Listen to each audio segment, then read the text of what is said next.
Vous êtes pile à l'heure, passionné du sport, vous avez bien raison de choisir les antennes de Kavi. Chaque jeudi dès qu'il est 16h, temps universel, on va se régaler jusqu'à 16h55 dans cette plateforme sportive. On va fêter nos sommaires ensemble avec nos chroniqueurs sportifs, pourquoi pas. Notre invité de parcours cet après-midi, on commence cette émission par la Fédération guinéenne de judo, voilà, qui s'engage dans la formation pour la prochaine compétition à Conakry. Vous allez voir la réaction, voilà, de ces formateurs et de ces personnes qui ont suivi cette formation.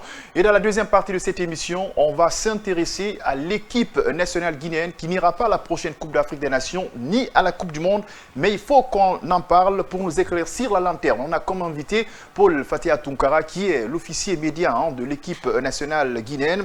On va se poser pas mal de questions, on va en débattre, voilà, dans cette émission sportive. On va parler de la cellule de communication et entre autres de Paulo Duarte, le sélectionneur guinéen. Et on parlera aussi de ce club guinéen où se trouve l'international guinéen. Il s'agit bien de Radomiak Radom Ibrahim Kamara au cœur d'un scandale judiciaire en Pologne. On va revenir de long en large dans cette émission et vers la fin, on va partir au Cameroun pour parler de la prochaine Coupe d'Afrique des Nations. Et cette fois-ci, on met un accent particulier sur les lions innotables du Cameroun.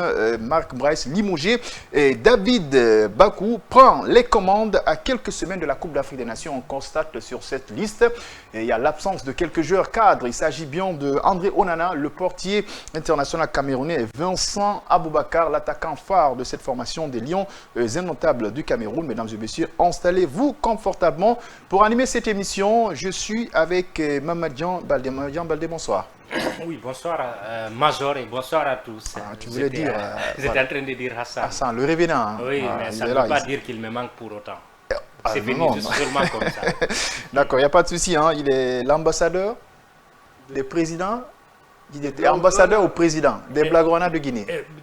Prenez ce que vous voulez, de toutes les façons, vous m'avez collé l'étiquette. Actuellement, il est à l'aise, tu es à l'aise, ça va. Le Barça qui occupe la tête du classement provisoire. Mais attention, il y a Mbappé qui vient de rire. Ce garçon, actuellement, il est inarrêtable. Meilleur buteur du championnat espagnol pour le moment. Il a 16 réalisations. Ferran Torres, 8 buts. Aussi Lewandowski, 8 buts marqués. On est en suspense. Alors, et Lansana Mara, bonne arrivée. Bonsoir Major et bonsoir aux téléspectateurs. On est en forme ce matin parce que je sens une voix aujourd'hui. Je sens qu'il y a quelque chose. Il y a quoi? C'est quoi la bonne nouvelle? Ah, la bonne nouvelle, sûrement c'est l'influence de l'invité qui... je suis là aujourd'hui. Il n'y a pas de souci, tu es ravi d'être je suis ravi d'avoir un aussi grand invité aujourd'hui sur ce plateau. Il n'y a pas de souci, ça fait longtemps, tu ne le vois pas à la télé avec, Mamadi Kabadjeng, avec lui, je regarde tout le temps en foot express. Alors, notre invité de parcours dans cette émission sportive, c'est l'officier média de l'équipe nationale guinéenne de football. Il s'agit bien de Paul Fatia Tunkara. Bonsoir. Bonsoir Major, bonsoir, merci à tous pour l'invitation et bonsoir à nos téléspectateurs. Ça n'a pas été facile, on était en suspense tout dernièrement pour la qualification de la Guinée pour la prochaine CAN, Guinée-Tanzanie. Franchement, c'était chaud, c'était chaud pour nous, mais pour tout, surtout toi aussi en tant qu'officier média. Absolument. La CAN ou pas, c'était comment l'émotion? Oui, c'est vrai, on était accroché à la sentence du tribunal arbitral du sport. On était conforté dans notre conviction de gagner. Dans ce litige contre la Tanzanie, après avoir été doublement débouté par la Confédération africaine de football. On savait qu'avec la CAF, c'était, je ne dirais pas que c'était peine perdue, parce qu'en matière de droit, lorsque vous avez intérêt, vous avez moyen, vous avez qualité, vous pouvez tenter une action judiciaire dans l'espoir d'être établi dans vos droits. Mais quand on sait que les deux chambres juridictionnelles de la CAF, les techniciens qui les composent, ce ne sont pas forcément des techniciens rompus à la tâche ou chevronnés en matière de droit des sports. C'est des acteurs du football qui ont été nommés ça et là pour composer ces deux chambres juridictionnelles. Et nous évoluons dans un même espace avec la Tanzanie. Nous sommes affiliés à la même confédération. Donc on avait pensé que transporter le débat sur un espace neutre, c'est-à-dire aller en Suisse, ça allait maximiser nos chances de passer. Mais voilà que le TAS a donné raison à la Tanzanie. C'est un mal pour un bien. Ça va nous permettre de retourner le pouce sur soi pour nous remettre en question et se projeter avec beaucoup plus de responsabilité, d'efficacité pour les prochaines échéances qui vont vraisemblablement démarrer au mois de mars 2026. Voilà, c'est l'avant-goût de l'officier média de l'équipe nationale guinéenne de football. On n'ira pas à la CAN ni à la Coupe du Monde, mais on ne peut pas rester sans parler de notre équipe nationale. On ne peut pas nous priver de cela. Alors, il n'y a pas de souci, même si là-bas la situation elle est compliquée. Et aussi, on va voir qu'est-ce qu'il faut pour le CI national de Guinée. Il faut se préparer à bientôt les éliminatoires de la Coupe d'Afrique qui arrivent. C'est le mois de mars, si j'ai bonne mémoire. Oui, au mois de mars. Le mois de mars. La première journée. Ouais. Et parce que le calendrier des fenêtres internationales a été modifié par la FIFA. Ouais. Et les trêves du mois de septembre et d'octobre seront compressées, c'est-à-dire vont se jouer sur une même période. Il n'y aura plus de pause entre le mois de septembre et le mois d'octobre.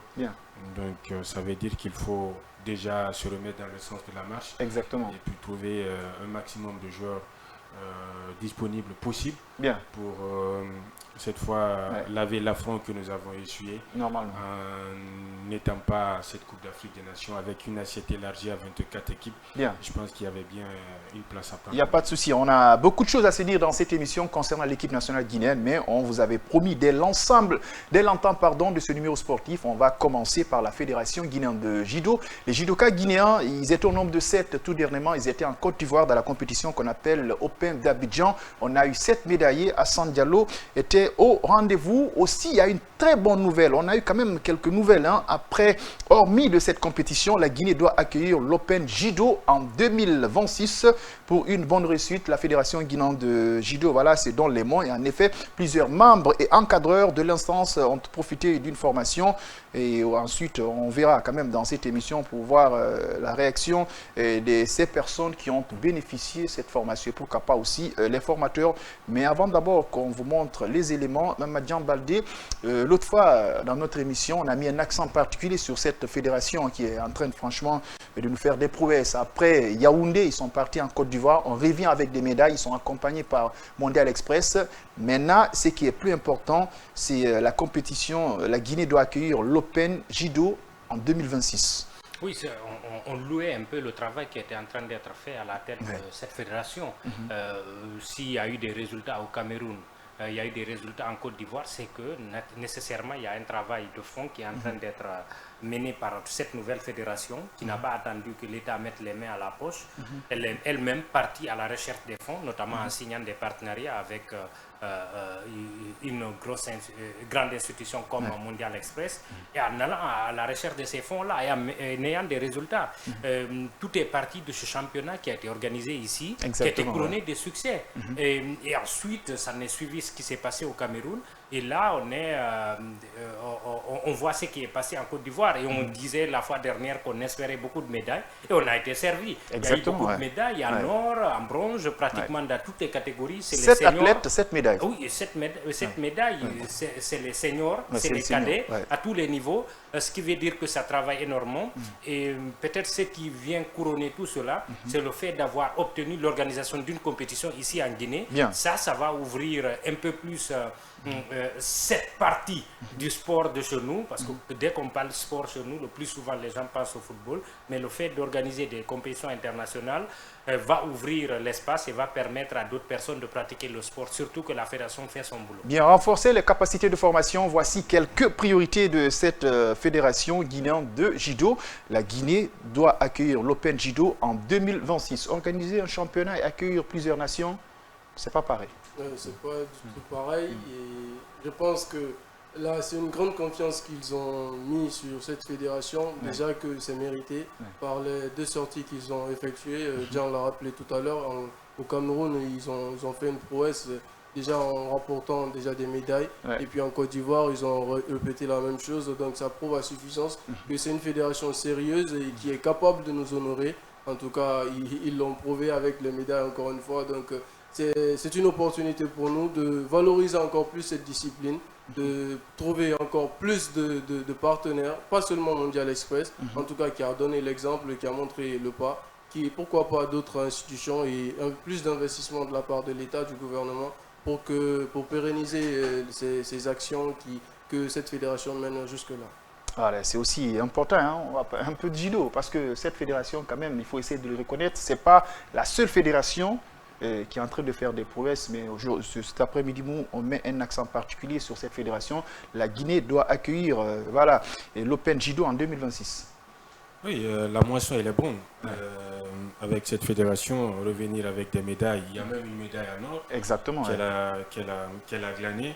Je pense que c'est un indicateur de performance qu'il faut aujourd'hui louer.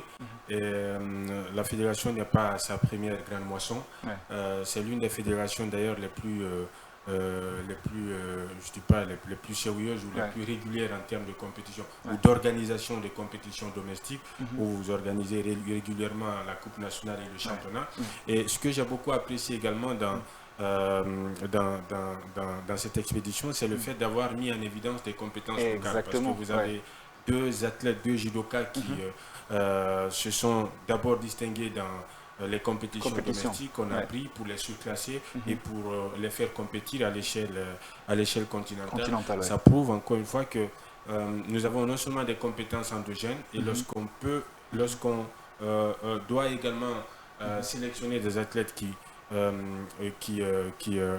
doivent compétir au nom de la Guinée, sous la bannière de la Guinée à l'échelle internationale, il faut stimuler l'émulation au sein de votre fédération. Il faut les sublimer vers l'excellence. Le fait de récompenser ces jeunes athlètes-là, ça va amener les autres à se surpasser, ça va amener les autres à imiter les prédécesseurs, parce que le ton est donné, ils ont tracé déjà les sillons, ils ont donné l'exemple. Félicitations à cette fédération au sein de laquelle on n'entend pratiquement pas de cris. Exactement. Ça ne crie pas, il n'y a pas de cri de leadership, il n'y a pas de cri de manque de ressources. On essaie de composer avec les moyens de bord. Mais c'est vrai, c'est l'arbre qui cache la forêt. Et cela ne dédouane pas l'État de son rôle premier de venir en aide à ces fédérations qui battent de l'aile, il faut le dire, qui sont obligées par moment de s'endetter pour honorer leur participation dans les compétitions internationales, qui ne reviennent pas non plus bredouilles. Elles reviennent toujours avec une médaille, soit en bronze, soit en or, soit en argent. Je pense que c'est le lieu, le moment de féliciter Monsieur Balipili avec toute sa clique. Aussi remercier Mondial Express qui accompagne cette fédération. On leur souhaite quand même bonne chance. La Guinée est en train d'anticiper ses préparatifs de l'Open Judo qui va se dérouler ici à Conakry en 2026. Donc, ils ont quand même bénéficié d'une formation. On va suivre la réaction de Ali Bodjan, qui est membre, qui a participé à la formation. Pourquoi pas aussi Sekouba, Yatara et Oumouba. On va suivre leur réaction avec Hassan Diallo.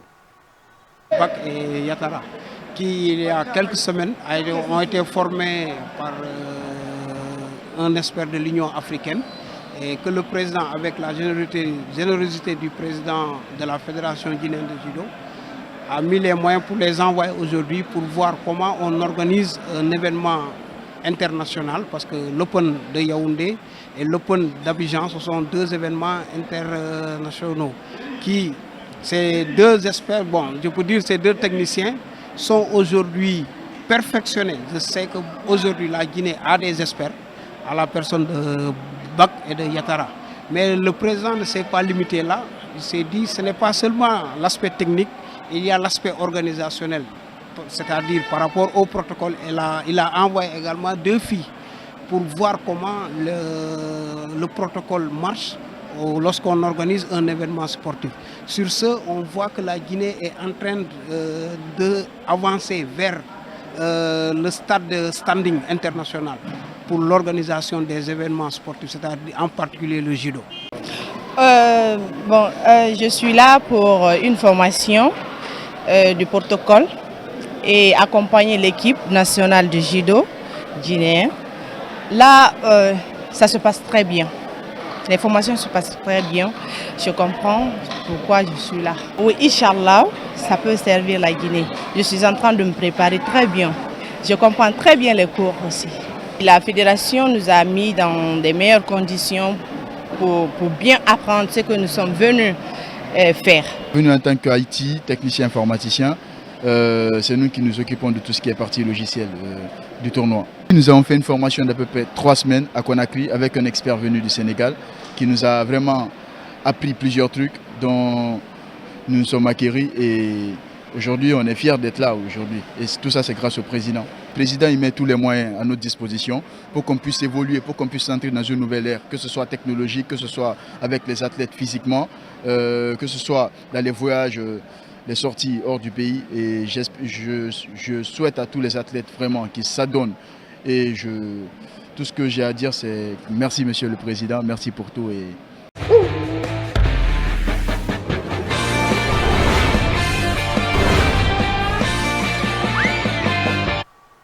Renforcer les capacités de formation est une priorité pour une fédération. On a suivi avec attention la réaction de ces intervenants. Mamadou Diambaldé, j'ai pu quand même retenir quelques phrases qui m'ont beaucoup attiré l'attention. C'est sur le plan technique et le plan organisationnel. Oui, absolument. Et c'est mieux d'anticiper tout cela. Exactement. Organiser une compétition internationale, ça ne s'improvise pas. Ouais. Du moment où vous avez acquis l'organisation, il faut acquérir les compétences de comment le faire, parce qu'il ne s'agit pas seulement de le faire, mais de bien le faire. Ouais. Et les techniciens ont eu leur lot de formation. La dame du protocole a aussi reçu sa formation. C'est l'ensemble de tous ces aspects-là qui vont très certainement aider à mieux organiser l'Open en 2026. Et de l'autre côté, je crois qu'il y a une certaine expérience. Ils ont participé à 2 compétitions du même standing dans 2 pays différents. Donc ça peut être aussi une autre expérience qu'ils vont rajouter à la formation pour offrir une meilleure compétition ici en Guinée. Ce serait sûrement une première, mais il ne faudrait pas que ce soit la dernière. Pour cela, il faudrait que ça soit bien organisé. Ils ont signalé quand même quelques obstacles qui nous ont fatigués en Guinée. C'est surtout sur le plan organisationnel. Tout dernièrement, on parlait sur le plan footballistique. On a vu comment les championnats se déroulent. On parle de l'insécurité au niveau des stades, renforcer les capacités de formation au niveau des entraîneurs. Ça, ils ont commencé. En tout cas, c'est quelque chose qui est aussi crucial pour organiser une compétition. Bien sûr, il faut d'abord se préparer ce soir, être à l'aise dans les meilleures conditions pour y arriver. Nous savons qu'il y a eu des comment je pourrais dire, des malentendus entre le ministère des Sports et à propos de leur salle de gym, de là où ils s'entraînaient, avant même de faire leur sortie pour le Cameroun et la Côte d'Ivoire. Donc je pense que c'est le moment, déjà avant même de préparer cette compétition pour 2026, de mettre tout ça en place, de s'organiser. Travailler avec le ministère des Sports, il est extrêmement important, parce qu'on ne peut pas organiser une compétition seule, même si la fédération a la volonté, ils ont quand même suivi quelques formations, mais il faut qu'il y ait l'appui de l'État sur le plan infrastructurel. Absolument, parce que c'est l'État qui engage les fédérations, c'est l'État qui délègue les différentes attributions. Exactement, et le pouvoir de délégation également, c'est l'État qui les attribue aux différentes fédérations. Donc si vous devez recevoir une compétition d'envergure en Guinée, il faudrait en amont avoir l'approbation des autorités au plus haut niveau. Maintenant, ce que je constate avec beaucoup d'enthousiasme, c'est le fait que sur ces 2 dernières années, la Guinée est en train de devenir progressivement un hub sportif ou une destination privilégiée des différents athlètes. On a vu par exemple le championnat d'Afrique de Sambo qui a été organisé. On a vu le fameux championnat d'Afrique de boxe qui a été organisé au Palais des Sports. Et récemment, on a assisté à la Coupe d'Afrique de natation en eau libre. Et en 2026-2027, nous allons organiser la Coupe d'Afrique de mini-football. Mini-football, exactement. L'entraîneur même, il est parti sur une formation. Exactement, de mini-football. Et la Guinée prévoit organiser également le prochain championnat d'Afrique scolaire. Exactement. C'est une annonce faite par le ministre des Sports à l'occasion de la réception des 2 catégories que nous avons présentées aux récentes éliminatoires.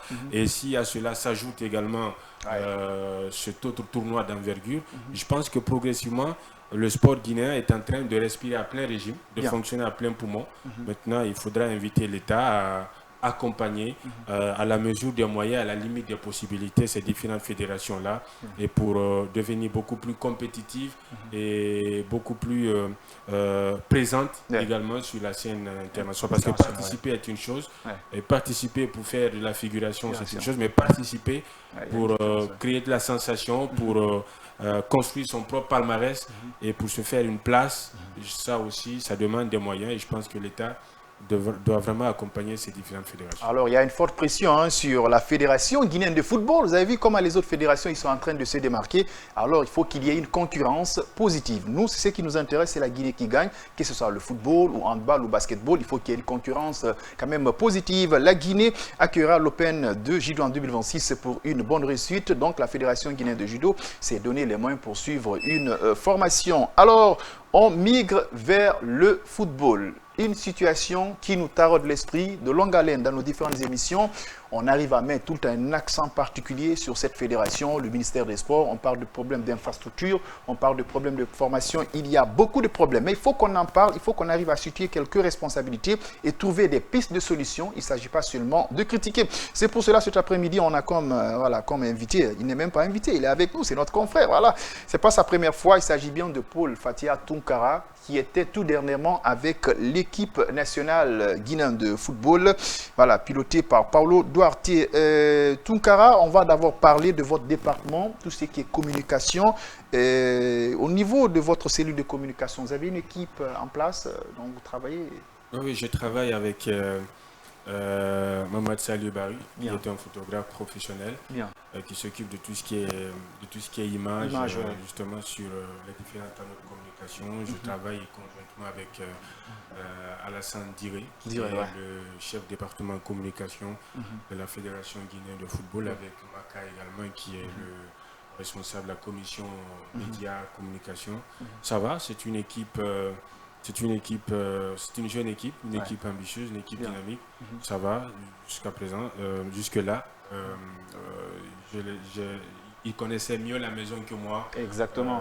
Quand moi je fais un fraîchement d'arrivée, j'ai commencé par appeler tous les anciens officiers médias qui se sont succédés à la tête du CILI national pour leur faire part de ma nomination, pour me confier à eux, parce que c'est mes aînés, pour recevoir des bénédictions. On est en Afrique et ils m'ont facilité mon intégration au sein du CILI national de Guinée. Pour le moment, jusqu'ici, ça va. Alhamdoulilah. Alors, on vous a nommé officier média de l'équipe nationale. C'est un défi. Vous représentez toute une nation en matière de communication. Vous représentez la presse sportive. Surtout, l'emblème du football guinéen, c'est l'équipe nationale. Lorsqu'on vous a nommé pour la première fois, quel était votre véritable objectif lorsque vous avez commencé vos activités?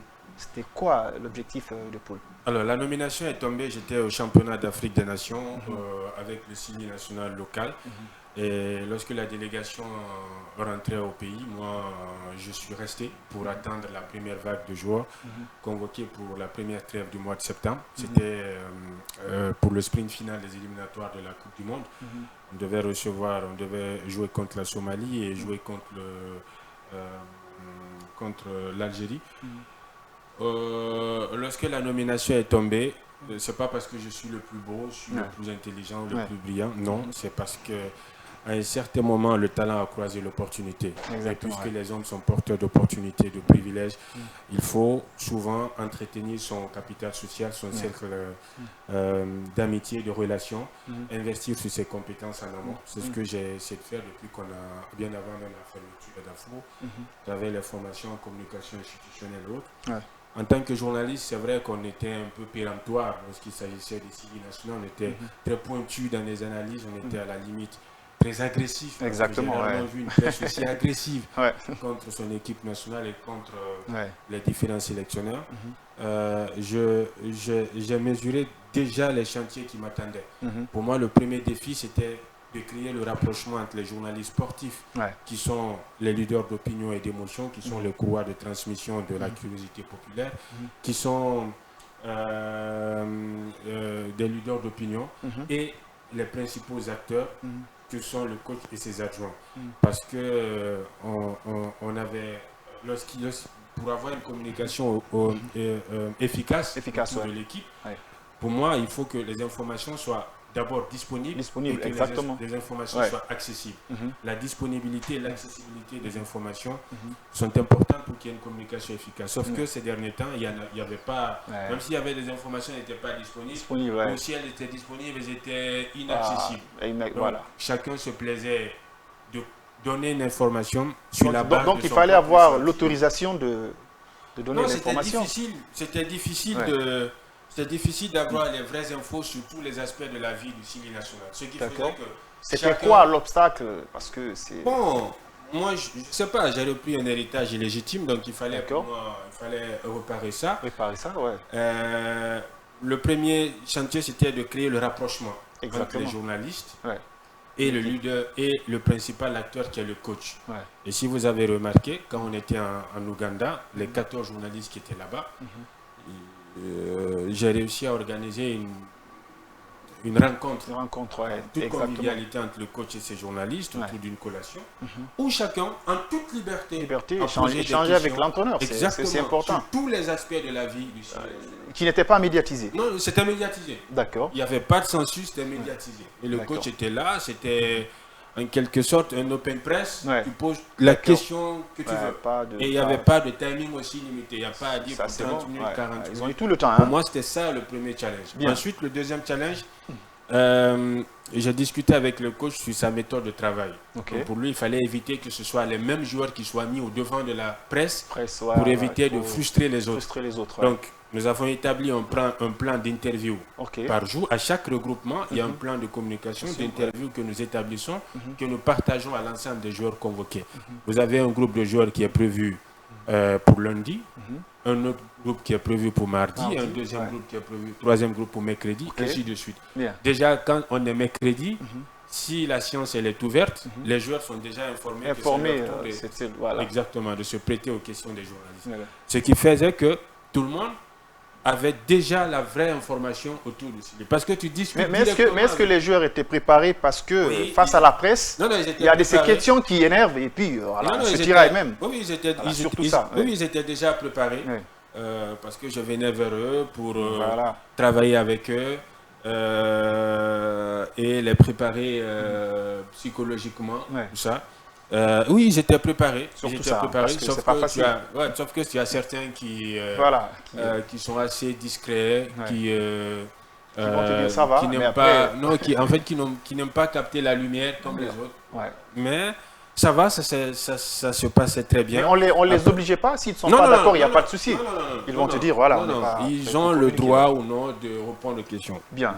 Ils sont informés de leur programme. S'ils sont disposés à répondre aux questions, ils viennent volontiers. Et si vous avez remarqué, tous les journalistes qui étaient aux différents rassemblements du Syli national n'ont pas eu assez d'efforts à fournir pour glaner les vraies et les bonnes informations, parce qu'il faut donner les bonnes informations au bon moment et tu les adresses aux bonnes personnes. Mais est-ce que vous aviez des équipements parce que c'est surtout ça, les équipements, ça compte en matière de communication. Aujourd'hui, ce sont des obstacles qui nous fatiguent. Nous avons la logistique de travail.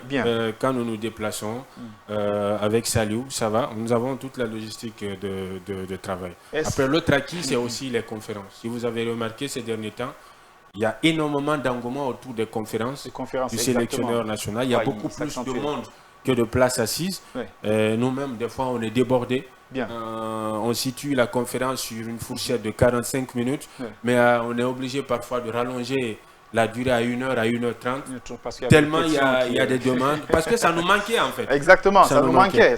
Là, je suis d'accord avec toi, avant il n'y avait pas de conférence de presse, tu vois, on dit c'était tel jour, parce que c'était chaud entre l'ancien sélectionneur avec la presse. Mara et Dian, si vous n'avez pas une autre question. Si, on en a beaucoup. Sur le plan de la communication, on va revenir dans un court instant sur... Je le sais. Voilà. En tant qu'officier média, c'est qu'il ne va pas répondre à toutes les questions. Moi, j'ai envie justement de savoir, est-ce que le franc-parler du coach, le fait de dire les choses clairement, ce qu'il pense par rapport aux joueurs, par rapport aux convocations ou non-convocations, s'inscrit dans cette ligne, ou bien là, on lui a laissé le libre arbitre de communiquer comme il a l'habitude de faire? À moins de pression. Non, le coach, c'est un génie travailleur. C'est quelqu'un qui a d'abord été un joueur, footballeur, professionnel, avant d'épouser le métier d'entraîneur. Aujourd'hui, quand on est manager, quand on est entraîneur, c'est un métier qu'il ne faut pas embrasser par ennui ou par ego. Ce n'est pas un éphémère vacancier, c'est quelqu'un qui il connaît les contours. Et alors, moi, à la veille de chaque conférence, il me dit, Paul, il m'appelle officier ou mon ami, laisse-moi parler au joueur. Parce que le joueur, il a un double langage. Il a le langage qu'il tient à ses journalistes adeptes à lui. il a le langage qui tient au coach. Au coach, ouais. Et puisque l'opinion est incline à consommer ce que le journaliste met au sein de l'opinion, c'est autre chose. donc les gens sont beaucoup plus portés à croire à ce que le journaliste met dans l'opinion. C'est clair. Mais lorsque le coach, il vient en conférence de presse, il dit les choses de façon crue, je pense que tout le monde est informé de ce qui se passe au sein de l'équipe nationale. Parce que dans un passé récent, il y avait tellement de non-dits, il y avait tellement de spéculations. C'est vraiment compliqué, hein. La Il paraît, il semble, on aurait dit, j'aurais appris selon surtout l'absence de jeu justement, selon de l'équipe nationale. Bien introduit. En fait, chacun se plaisait à construire une information sur la base de son ressenti et de ses spéculations. Mais lorsque vous avez le principal concerné qui vous dit j'ai échangé avec tel joueur qui m'a dit ça, j'ai échangé avec tel joueur, là, tout le monde est informé de ce qui se passe au sein de Silly Nations. De toute façon, de toute évidence, ce Silly-là appartient à tout le monde. Ce Silly-là n'appartient pas à Paulo, n'appartient pas à Paul. Et vous ne pouvez pas prétendre aussi museler ou contrôler l'information. Parce que les footballeurs ont des affinités avec des proches, avec des grands frères, avec leurs journalistes. Quand même, des fois, ça glisse. Justement. Et l'entraîneur, la seule arme de réponse dont il dispose, ou de défense dont il dispose, ce sont les conférences de presse. Conférences de presse, voilà. Il peut apprendre quelque chose au sein de la presse et il a envie de rétablir la vérité. Et pour lui, le seul espace qui s'offre à lui, c'est ces conférences de presse-là. Et c'est ce qu'il fait très bien. Et l'autre acquis également qu'il faut invoquer, c'est sa présence régulière dans les stades pour superviser et évaluer de jeunes talents susceptibles d'intégrer le groupe du Silly national de Guinée. Depuis le début du championnat, nous sommes régulièrement au stade de Nongor, au stade Petit Sur de Nongor, au stade de Koléa. Alors, j'ai une question à vous poser avant qu'on entre dans la rubrique qu'on appelle la chaleur. Alors, est-ce qu'au niveau de la sélection, des fois on vous demande votre avis ou l'information sur les joueurs, est-ce que vous avez votre mot à dire à ce niveau? Je pense qu'il y a, quand on est officier média, il y a beaucoup de pièges. D'accord. Il y a des gens qui vous appellent pour il faut proposer tel joueur, il faut parler à l'entraîneur. Tel joueur à l'entraîneur. Moi, j'ai demandé ma fiche de fonction quand je suis arrivé. Vous savez, dans une institution, l'institution, c'est une vaste pyramide qui repose sur le respect de la hiérarchie. Exactement. Et dans une institution, il y a toujours un manuel de procédure qui définit et qui limite les prérogatives et les missions, les tâches de chacun. Et c'est à respecter. Moi, ma mission, je suis le garant des sorties et des entrées d'informations. Je filtre toutes les sorties et les entrées d'informations. Je respecte le domaine de compétences du coach et de son staff. Je ne suis pas à même à proposer un quelconque joueur, même si je le connais, au staff technique. Il ne vous demande pas l'information si tu connais tel joueur, est-ce qu'il est en forme? Par exemple, lors de la première conférence, il y a un journaliste qui lui a posé la question sur Mamadou Kane. Kane, voilà. Après la conférence, il m'a appelé, il m'a demandé, officier, tu connais Mamadou Kane? J'ai dit, tu peux m'aider à avoir ces informations? J'ai dit, d'accord. Je cherche les informations, je mets à sa disposition. Point, bas et à la ligne. Moi, c'est ça mon rôle. Maintenant... Vous n'avez pas joué d'autres rôles parce qu'aujourd'hui, c'est... Voilà. Moi, je ne suis pas du staff technique, je suis du staff d'appui, je suis officier média. Mes prérogatives se limitent là. Vous savez pourquoi on vous a posé cette question? C'est quelque chose qui n'est pas caché. Parce que souvent, quand on est officier média, on devient le second recruteur de l'entraîneur. L'entraîneur, lui, va sélectionner 15 joueurs. Les autres joueurs, ce sont les gombos de l'officier média. Ah, mais tel. Ça se passe. C'est quelque chose qui n'est pas caché. Est-ce que Paul n'est pas dans sa part? Parce que des fois, ça chamboule. Ça chamboule un peu l'effectif. C'est une question qui revient très souvent. Absolument. Si certains l'ont fait, ce n'est pas pour autant que c'est normal. Et donc, il faut, si on veut aller vers ce qu'on appelle le professionnalisme, on doit quitter ces pratiques-là, on doit les abandonner. Et dans la limite de ses pouvoirs, normalement, c'est la communication, c'est de filtrer. Et encore une fois, oui, à la demande du coach, il peut fournir des infos. Mais à la demande du coach, il ne doit pas aller au-delà. Même si d'autres, avant lui, sont allés au-delà ou peut-être même en ce moment le font. Mais ça ne doit pas être le cas parce que le coach doit avoir le libre arbitre de choisir ses hommes. Et il a aussi un staff. Il a un staff à son demande. Il a des hommes à qui il a confiance. Chacun a son qu'il boulot. Délègue et tout ce qui s'ensuit. C'est eux qui lui fournissent des infos afin qu'il lui donne une liste de 26 parce qu'il ne peut pas connaître tous les 26 joueurs. Tous les 26 joueurs, voilà. Parce que affaire d'officier média, c'est devenu compliqué. Hein. On connaît, voilà, ce qui se passe. Chacun veut être officier média pour ce. Non, c'est pas ça. Il faut être professionnel. Il est extrêmement important. C'est ce qu'on appelle. Il faut privilégier l'intérêt supérieur de la nation. Dian veut placer. Oui, j'ai une question. Allez-y. Le coach qui a répondu à beaucoup de questions par rapport à aux stars, au Nabi, à Moriba et ainsi de suite. J'ai envie de dire, j'espère que le courant de la communication n'est pas coupé entre lui et ces joueurs-là. Je parle de Nabi, de Ilex, Moriba, de Morgan. Tous ceux-là qui refusent qui ne sont pas venus. Je ne voudrais pas dire qu'ils refusent, qu'ils ne sont pas venus depuis qu'il est là. Le courant de la communication continue entre eux ou bien c'est coupé? Alors, d'abord, il faut préciser que leur nom retour en équipe nationale est antérieur à l'arrivée. Oui, absolument. Je pense que c'est une précision qu'il fallait apporter d'entrée. Le sélectionneur, c'est quelqu'un qui est très proche des joueurs par les mots et par le corps. C'est quelqu'un qui privilégie une approche inclusive dans sa façon de travailler. Et c'est quelqu'un qui privilégie une approche participative. Bien. À son arrivée, il a appelé pratiquement tous les joueurs. Il a regardé les derniers matchs du Sili national sur une période d'une année, parce qu'il fallait connaître l'ADN du football guinéen, justement. Comment est-ce qu'on joue, parce que le footballeur guinéen, il aime jouer avec le ballon, quel que soit le score qu'il prend. Nous, le salut est porté vers un football offensif. Alors, il est venu, il a échangé avec des joueurs. Vous avez certains qui vous disent, bon, moi je préfère me concentrer sur mon club. Je sors d'une saison chaotique, j'en sais de blessures. D'autres ne répondaient pas aux appels.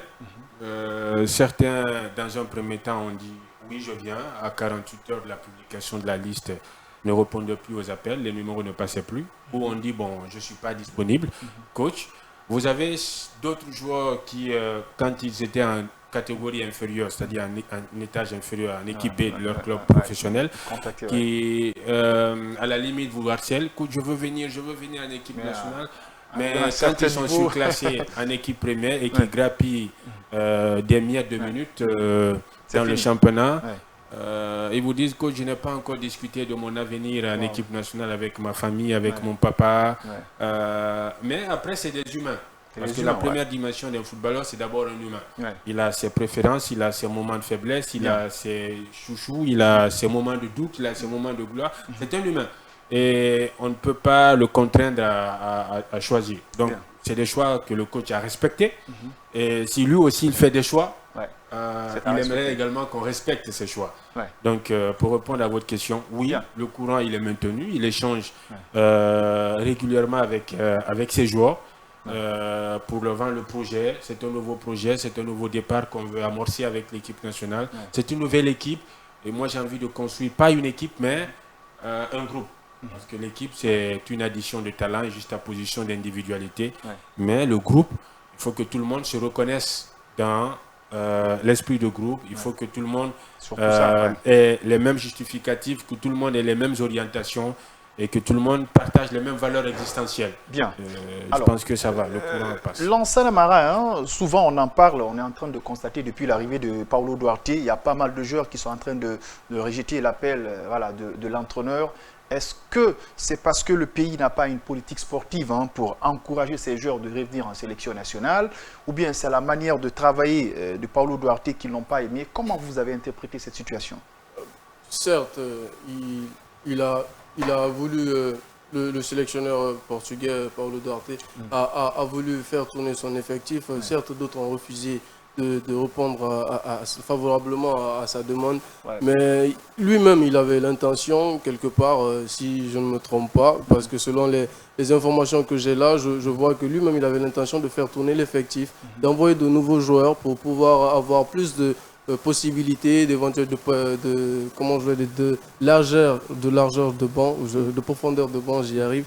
Voilà, pour pouvoir rajeunir cette sélection guinéenne, surtout que nous savons que sur ces 5 dernières années, il y a plusieurs têtes qui reviennent encore et encore. Notamment, vous parlez de Naby Keita et de tant d'autres, alors que nous avons plein d'autres joueurs à l'international qui font des performances incroyables qu'on n'appelle pas, peut-être parce qu'ils ne sont pas dans un championnat européen ou dans un club UP, mais ils mériteraient peut-être d'avoir leur chance. C'est dans cette perspective, je pense, que le sélectionneur Paulo Duarte a donné sa chance aux jeunes joueurs, en tout cas à ceux qui n'ont pas eu la chance d'être sélectionnés pour une première fois en équipe nationale, de venir. Allez, lors de ces matchs amicaux, avant même les matchs amicaux, on vous a vu, hein, vous étiez là avec le sélectionneur guinéen et quelques membres du staff technique, vous avez sillonné pas mal de staff, j'étais en train d'observer le championnat guinéen pour sélectionner quelques joueurs, hein, c'était ça l'objectif, pour superviser dans un cadre général, mais après ça, lorsqu'on a vu la liste, c'est seulement le gardien de Afia qui était sur la liste, et pourtant en club, il n'est pas tellement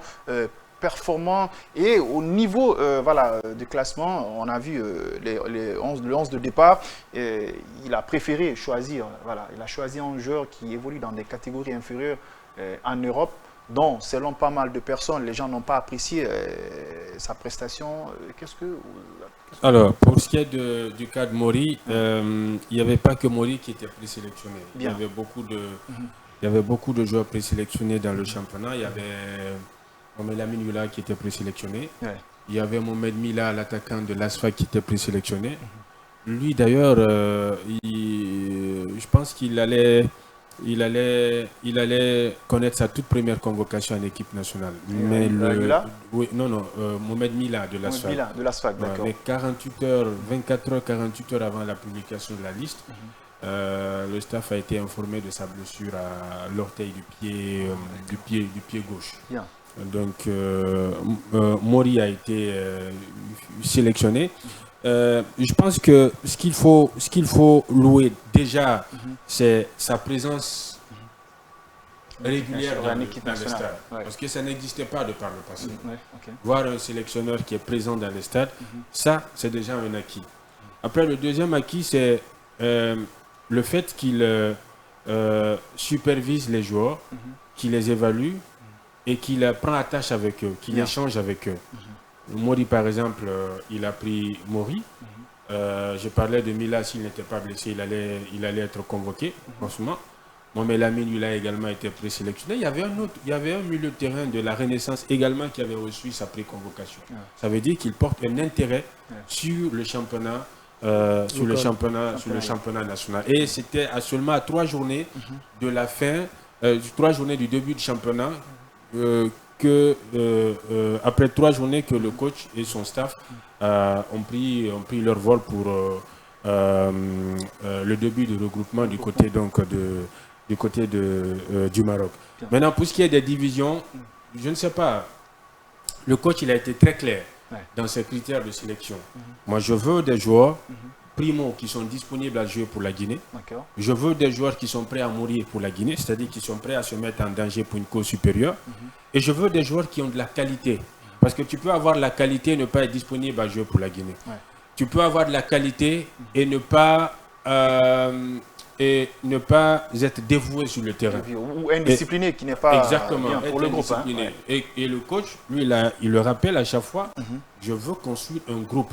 C'est-à-dire, je veux des joueurs qui partagent la même notion ou la même conception la même appréhension de la notion du groupe, qui partagent les mêmes valeurs existentielles et qui partagent qui sont régis par les mêmes principes. Pas une équipe divisée. Exactement, pas une équipe divisée. Donc, et si vous avez remarqué, c'est un coach qui aime souvent composer avec de jeunes joueurs. Bien. De jeunes joueurs de moins de 25 ans, de jeunes joueurs de moins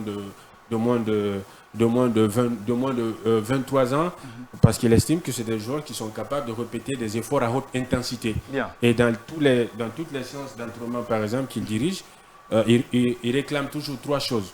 C'est l'intensité, c'est la qualité de jeu et le plaisir de jouer au football. Bien. C'est ce trio conceptuel-là qu'on retrouve dans tous les matchs de football. Et aujourd'hui, lorsque l'équipe nationale du Chili joue, on joue beaucoup plus sans ballon que lorsque nous avons le ballon. Bien. Ça veut dire que les joueurs dégagent la personnalité et c'est ce qu'ils recherchent. Pour lui, la division importe peu. Ce qui importe, c'est surtout la volonté du joueur à jouer pour le pays et surtout le dévouement du joueur sur le terrain. Et tous les joueurs, à chacune de nos séances, par exemple, on est obligé de leur dire on se calme là, demain on a un match là, demain on a un match. Parce que là, il a instauré un système de rotation. Tu peux partir du 11 entrant pour te retrouver sur le banc de touche, tout comme tu peux être sur le banc de touche pour te retrouver dans le 11 entrant. Et à l'entraînement, les duels sont assez bien nourris entre les joueurs parce qu'il n'y a pas de place pour des bébés hollandais ou pour ceux qui pensent à tort ou à travers avoir un titre foncier au sein d'une équipe nationale. Non, les cartes sont rebattues et aujourd'hui chacun a sa place à prendre. 16h, passé de 47 minutes sur la pendule numérique de Kavi Média. Bien sûr, vous êtes dans votre plateforme sportive. Chaque jeudi, dès qu'il est 16h, on parle que du sport sur les antennes de Kavi. Notre invité de parcours cet après-midi, il s'agit bien de Paul Fatia Tunkara, qui est l'officier média de l'équipe nationale guinéenne. On a quand même entamé, concernant ce sujet, pour parler de l'équipe nationale. On parlait de la cellule de communication, stratégie, objectif et vision. Ensuite, on a parlé concernant le sélectionneur guinéen avec ses sorties de presse. La situation quand même était compliquée pour le sélectionneur guinéen. Il y a pas mal de joueurs qui ont débuté la sélection guinéenne vers la fin. On a beaucoup de choses à se dire dans cette émission. Djambadé, la toute dernière question avec Paul. J'en suis sûr qu'il va dire oui. Le pourquoi va prendre assez de temps. Est-ce qu'on peut continuer avec Paulo Duarte? Il a signé pour 2 ans. Ouais. Les débuts sont assez promoteurs pour le chef d'orchestre. Pour le moment, la symphonie, elle est bien... Elle est bonne, et si la symphonie elle est bonne, c'est qu'il faut rendre hommage au chef d'orchestre, c'est Paulo Duarte, qui responsabilise chacun, qui échange avec tous ses acteurs. Même les joueurs, il les responsabilise. Par exemple, je vous raconte une anecdote. Au lendemain, à la veille du match contre le Mozambique, il m'a confié Yadali pour la conférence d'avant-match. Et il a dit à Yadali, tu vas en conférence de presse, si tu dis qu'on va gagner, c'est que tu vas nous faire gagner. C'est-à-dire ce que tu vas dire à la conférence de presse va t'engager. C'est une pression. Yadali, on a vu Yadali aujourd'hui en équipe nationale.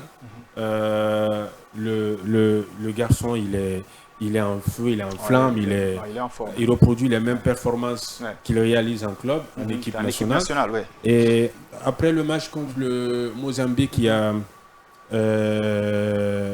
Madjou qui n'avait pas joué.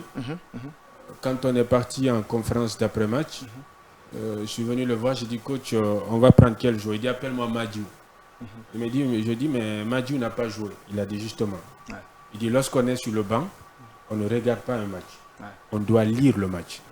Ceux qui sont sur le banc doivent avoir la même lecture du match que ceux qui ont joué le match. Et c'est cette lecture-là qui va livrer à la presse. Ça veut dire que même quand tu ne joues pas, tu es concerné par le match. Tu es dedans. Exactement, tu es dedans, tu es concerné par le match. C'est pas parce que tu ne joues pas que tu vas faire la fine bouche, que tu vas te morfondre à dire non. Parce que lorsqu'il y aura des médailles, tu en auras. Ben justement. Voilà, c'est une finale. Pour moi, ça va, tout se passe bien. On a un coach, les débuts sont assez promoteurs. Et, les choix sont en train de cogner sur les résultats, mais aussi sur la qualité du jeu. Nous sommes à 6 matchs. 3 victoires, 3 matchs nuls, 9 buts marqués. Nous avons confisqué le droit du sol au Mozambique en déplacement. Nous avons dominé la Somalie, qui a enregistré son premier point en compétition officielle contre la Guinée. C'était au match aller, mais nous avons dominé la Somalie 3-0. Nous avons fait jeu égal avec une équipe recomposée face à l'Algérie que nous avons regardé droit dans les yeux. Nous avons tenu tête au Botswana, 2 buts partout, avec, figurez-vous, une équipe composée de plus de 10 joueurs évoluant en deuxième division dans leur club respectif. Bien. Alors, La situation, quand même, on attend de voir quelle est la suite avec Paulo Duarte. Bientôt, les éliminatoires de la prochaine Coupe d'Afrique des Nations. Pour le moment, on n'a pas de stade homologué, un autre défi. En tout cas, ce sont des obstacles pour la Guinée. Si on ne joue pas à domicile, la situation va être compliquée. Et qu'est-ce qu'il faut pour Paulo Duarte pour que ces joueurs arrêtent maintenant de débouter la sélection? Parce qu'on en a besoin des joueurs cadres, des joueurs qui ont un niveau pour qu'ils arrivent à aborder certaines équipes sur le plan international. Voilà, parce que la Coupe d'Afrique des Nations et la Coupe du Monde, ça c'est un autre niveau pour qu'ils arrivent à très bien huiler cette formation guinéenne. Il est 16h passé de 52 minutes, mesdames et messieurs, on continue cette émission sportive. On a juste 4 minutes pour terminer ce numéro sportif. On va juste maintenant s'intéresser à ce joueur guinéen qui traverse des moments très difficiles. Il s'agit bien de Ibrahim Kamara, au cœur d'un scandale judiciaire en Pologne. Ce joueur était très bien parti, prolifique et surtout constant. Mais malheureusement, la situation elle est devenue compliquée. Oui, il est pour le moment présumé, mais c'est compliqué. Une carrière, quand vous avez un tel coup, ce n'est pas évident de se relever. On en a vu d'autres où il y en a certains qui sont relevés. Il y a Greenwood en ce moment qui réussit bien son retour avec Marseille, mais tout le monde ne revient pas comme il faut. Tout ce qu'on va espérer, c'est que tout ce qui s'est dit ne soit pas vrai contre lui et qu'il puisse reprendre le cours de sa carrière. Et ça va le freiner psychologiquement et sûr, surtout parce que voilà. Ça va le freiner, mais si ce n'est pas, si la justice prouve qu'il n'a pas totalement tort, peut-être qu'il pourra plus aller de l'avant, mais si c'est le contraire, ça risque d'être compliqué, c'est ce qu'on ne souhaite pas. Allez, très compliqué pour le footballeur guinéen. L'international guinéen a été placé en détention provisoire, accusé d'agression sexuelle sur femme trentenaire après une rencontre via une appli de rencontre. Son club Radomiak Radom l'a suspendu et dit coopérer avec les autorités. Pas une bonne nouvelle pour le Guinéen qui était très bien parti avec ses performances. Il était franchement un joueur constant, mais la situation elle est devenue encore autre chose. Oui, et c'est déplorable de voir notre joueur, notre international guinéen, Ibrahim Kamara, dans cette situation. Mais il faut le rappeler d'abord que c'est après une soirée, une fête d'anniversaire d'un de ses coéquipiers que cet événement malheureux est survenu avec cette femme d'une trentenaire qui l'a... C'est réarrivé. Bon, selon les informations que j'ai reçues, c'est cela. Que cette femme serait trentenaire, donc qui n'est pas mineure du tout, donc qui était en toute... voilà, ça reste tout de même ce qu'ils ont dit, une agression. Les enquêtes sont en cours, mais selon son avocat, les preuves sont insuffisantes jusque-là pour l'inculper. On va s'intéresser aux Lions indomptables du Cameroun. Marc Bryce limogé et David Pagou prend les commandes. À quelques semaines de la Coupe d'Afrique des Nations, on a vu la liste des Lions indomptables de Cameroun. Est-ce que cette situation ne va pas chambouler cette formation psychologiquement et mentalement et ça ne va pas se répercuter sur les performances des Lions indomptables? Nous sommes à quelques microns de la Coupe d'Afrique des Nations. On change d'entraîneur. Ça a déjà chamboulé depuis un an. Le bras de fer existait entre lui et Samuel Eto'o. Ce n'est que maintenant, peut-être après la réélection de Samuel à la tête de la fédération, qu'il a, semble-t-il, repris le poil de la bête et qu'il a peut-être plus de pouvoir. C'est ce qu'on verra. Alors, il semble que Marc Brice non plus ne veut pas se laisser faire. Mais la non-qualification à la Coupe du Monde prouve déjà que le duel entre les deux n'était pas du tout bien. Si le Cameroun a réussi à se qualifier avec 5 qualifiés pour l'Afrique, et alors que cette fois-ci c'est 9, ils ne sont pas en Coupe du Monde, ce qui veut dire que le bras de fer n'a pas du tout aidé. Et quand on voit la sélection qui est sortie ici, on se rend compte qu'il y a certains noms qui ne sont pas sur la liste et qui sont, semble-t-il, des soutiens de Marc Brice. Mais peut-être que le Cameroun est habitué à tout cela, toute cette pression, et ça ne va pas forcément les empêcher à faire des résultats. Mais ça se répercute, on les a vus la dernière Coupe d'Afrique des Nations, c'est pas ce même Cameroun cette crise qu'on voyait. Voilà, mais à la Coupe du Monde, vous vous souvenez du problème qui est arrivé avec Onana, mais ça ne les a pas empêchés tout de même de battre le Brésil. Oui, mais l'équipe pouvait faire mieux. L'inexpérience de l'entraîneur et la gestion, ça les a beaucoup freinés. Moi, ce que j'ai envie de dire, le Cameroun a une grande histoire sur le continent et à travers le monde, mais le vivier du moment n'est pas si énormes que ça, Ouais. pas énormément de talent comme il y avait il y a certaines années. Il n'y a pas de souci, hein, parce que là, on est talonné par le temps. Paul Fatia et Lansana Mara, ils n'auront pas l'opportunité de réagir sur ce sujet aussi important. On dit souvent, la charité bien ordonnée commence par soi-même. C'est pour cela qu'on a mis un accent particulier dans cette émission sur l'équipe nationale guinéenne. On a reçu cet après-midi l'officier média Paul Fatia Tunkara qui nous a parlé de la cellule de communication et quelques stratégies de Paulo Duarte. On les souhaite quand même bonne chance. Mesdames et messieurs, c'est la fin de cette émission sportive, mais on ne va pas se quitter sans se dire au revoir. Mamadian Baldé, il me reste que de vous dire merci. Merci, c'était un plaisir. Lansana Mara. Merci Major, merci à tous. Paul Fatia, on Merci. espère que ça ne va pas être la dernière. Hein. Non, toujours disponible. En tout cas, vous êtes chez vous. Hein. On est Merci disponible beaucoup. pour Merci de l'équipe l'invitation. nationale guinéenne. L'objectif, c'est de communiquer sur la nation. Vous êtes voilà, l'officier média, mais nous aussi, on est obligé de parler de l'équipe nationale guinéenne. Et mesdames et messieurs, ici s'achève cette émission sportive. Restez connectés sur les antennes de Kavi et bon suite de programme. Au revoir.